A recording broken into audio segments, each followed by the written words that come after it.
बेहद स्वागत है जी सभी स्टूडेंट्स का। हमारे साथ फिर मौजूद हैं मनप्रीत चीमा जी। स्टडीज़ केयर की टीम के एक्सपर्ट हैं, जाने माने स्टूडेंट वीज़ा एडवाइज़र हैं। जैसे आप सभी जानते हैं, स्टडीज़ केयर का सक्सेस रेट बहुत ज़्यादा है, 95 से भी ज़्यादा। और आज बड़ा इम्पॉर्टेंट पॉइंट है, जुलाई और सितंबर इनटेक में ऑस्ट्रेलिया के वीज़ा नए रूल्स के हिसाब से आएंगे।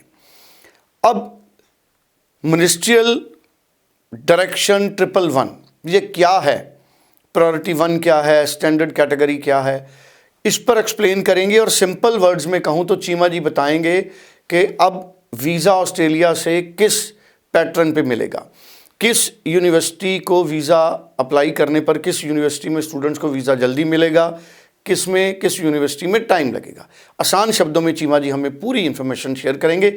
चीमा जी बेहद स्वागत है। मैं चाहूँगा कि बड़ी अच्छी तरह से इस पॉइंट्स को हमको समझाएं। देखो ये मैं कहूँगा कि बहुत बड़ा चेंज है। अभी ज़्यादातर लोगों को इसका पता ही नहीं लगा, बिकॉज अभी हाई कमीशन के वैसे उनके ऑफिशियल वेब पेज पे ये इंफॉर्मेशन आ गई है। पहले मिनिस्ट्रियल डायरेक्शन 107 था, जिसको उन्होंने वापस लेके अब नया रूल निकाला है, मिनिस्ट्रियल डायरेक्शन 111। ये है क्या है? बेसिकली इसमें इन्होंने सेक्शन 1 और प्रायोरिटी 1 और प्रायोरिटी 2 में डिवाइड कर दिया है सिस्टम को, यूनिवर्सिटीज़ को। Basically depend upon the seats कि कितनी सीट्स अवेलेबल है। पहले आपने सुना होगा कैपिंग आ रही है, वो कैपिंग हट गई है। कैपिंग का अभी कुछ भी नहीं है। अब इस पे आ गया कि प्रायोरिटी 1 एंड प्रायोरिटी 2। प्रायोरिटी 1 क्या है कि जिस भी यूनिवर्सिटी में अभी 80% सीट्स अवेलेबल है, तो हाई कमीशन कहता है कि उन यूनिवर्सिटीज़ को हम वीज़ा देंगे 2 से 4 वीक्स के बीच में, मतलब 2 हफ्ते से लेकर 4 हफ्ते के बीच में बच्चे को उसका वीज़ा मिल जाएगा। इतना फास्ट प्रोसेस होगा। और जो प्रायोरिटी 2 में है वो स्टैंडर्ड कैटेगरी में काउंट होंगे वो यूनिवर्सिटीज़। उसमें क्या है कि जिस यूनिवर्सिटी की 80% सीट्स फिल हो चुकी हैं, सिर्फ 20% सीट्स रह गई हैं, उसमें हाई कमीशन वीज़ा को टाइम लेगा 4 हफ्ते से 8 हफ्ते, मतलब 1 से 2 महीने में टाइम लेगा। तो इसका मतलब क्या है? इसका मतलब ये हम मान सकते हैं कि जितनी जल्दी आप अपनी वीज़ा फाइल को प्रोसेस में लेके आओगे, हाई कमीशन में लॉन्च करोगे, और जितनी ज़्यादा सीट्स यूनिवर्सिटी में अवेलेबल होंगी, उतनी जल्दी चांसेस है आपके वीज़ा आने के। तो जैसे मैं हमेशा बोलता हूँ कि आप वेट मत कीजिए कि अभी तो इनटेक को बहुत टाइम है, अभी तो हम अप्लाई कर लेंगे, अभी कोई प्रॉब्लम नहीं है। तो मैं बच्चों को ये बोलूँगा और पेरेंट्स को भी कि जितनी भी डॉक्यूमेंटेशन है, जितनी भी चीज़ें एक स्टूडेंट वीज़ा के लिए रिक्वायर्ड है, हम हमेशा हर शो पे उन चीज़ों का रिक्वायरमेंट के बारे में बताते हैं, फाइनेंशियल समझाते हैं। तो मुझे लगता है कि अगर आपके पास 80% इन्फॉर्मेशन तो ऑलरेडी होगी अगर आप हमें फॉलो कर रहे हो। तो कोई भी बच्चा है वो जुलाई इनटेक के लिए अप्लाई करना चाहता है, वो जितनी जल्दी अप्लाई करेगा, जितनी जल्दी फाइनेंशियल क्लियर होंगे और हाई कमीशन में फाइल लगाएगा, चांसेस आर देयर कि वो प्रायोरिटी 1 में कैटेगरी में अपनी फाइल लगाएगा और उसको वीज़ा वही 2 हफ्ते से 4 हफ्ते में मिल जाएगा। तो it's a good news for the students. हाँ, उसके लिए आपको हमारे पास ज़रूर कॉन्टैक्ट करना पड़ेगा कि किस यूनिवर्सिटी की कितनी सीट्स रह गई हैं। मतलब फिर बात वही आती है कि एक अच्छे कंसल्टेंट से अप्लाई करने का यही बेनिफिट है कि अगर आप हमारे पास आते हो, हमारे पास अपडेटेड इन्फॉर्मेशन होगी कौन सी यूनिवर्सिटी में कितनी सीट्स अवेलेबल है, किस यूनिवर्सिटी में अप्लाई करने का फायदा है, किस यूनिवर्सिटी में सीट्स कम रह गई हैं, टाइम लगेगा वीज़ा आने में।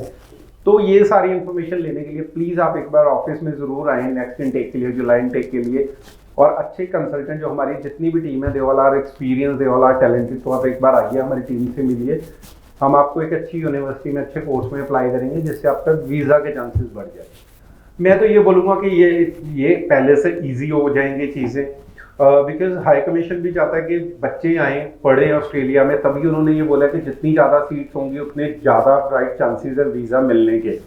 अगर कोई यूनिवर्सिटी है, फॉर एग्जाम्पल किसी एक यूनिवर्सिटी के पास 2000 सीट्स हैं और बच्चा आज अप्लाई कर रहा है, जब उनके पास ऑलमोस्ट सारी सीट्स अवेलेबल है, तो हाई कमीशन बहुत कम डॉक्यूमेंटेशन, मतलब बहुत ज़्यादा चेक के बिना वीज़ा के चांसेस हैं कि बच्चे को वीज़ा देगा। जितनी सीट्स कम होती जाएंगी ऑब्वियसली, अगर मान लो मेरे पास 10 सीट्स हैं और फाइल्स मेरे पास 20 हैं, तो वो 10 को ही वीज़ा मिल सकता है। तो दूसरे 10 को तो जहाँ तो रिजेक्ट होगा, हाई कमीशन रिजेक्ट करेगा, जहाँ किसी भी रीज़न से जहाँ डेफर होगा।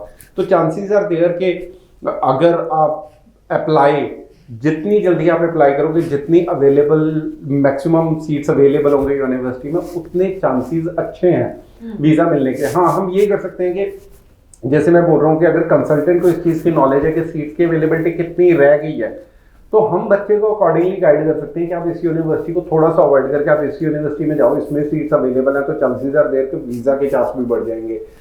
तो अगर कोई भी बच्चा अप्लाई करना चाहता है तो वो जितनी जल्दी अप्लाई करेगा उतनी जल्दी उसको वीज़ा मिलेगा। Thank you so much. बड़ी इंपॉर्टेंट इन्फॉर्मेशन हमारे साथ शेयर की है मनप्रीत चीमा जी ने। स्क्रीन पे नंबर है, सभी स्टूडेंट्स इस नंबर पे फ़ोन कर सकते हैं, कॉल कर सकते हैं। नीचे वीडियो के व्हाट्सएप नंबर है, आप अपना प्रोफाइल व्हाट्सएप कर सकते हैं, आप अपना क्वेश्चन व्हाट्सएप कर सकते हैं। चंडीगढ़ ब्रांच में पर्सनली ज़रूर मिलिए, टेलीफोन पे बात करके अपॉइंटमेंट बना के चीमा जी से मिलिए, अनीता जी से मिलिए और पूरी क्लैरिटी होने के बाद फैसले करिए। Thank you so much.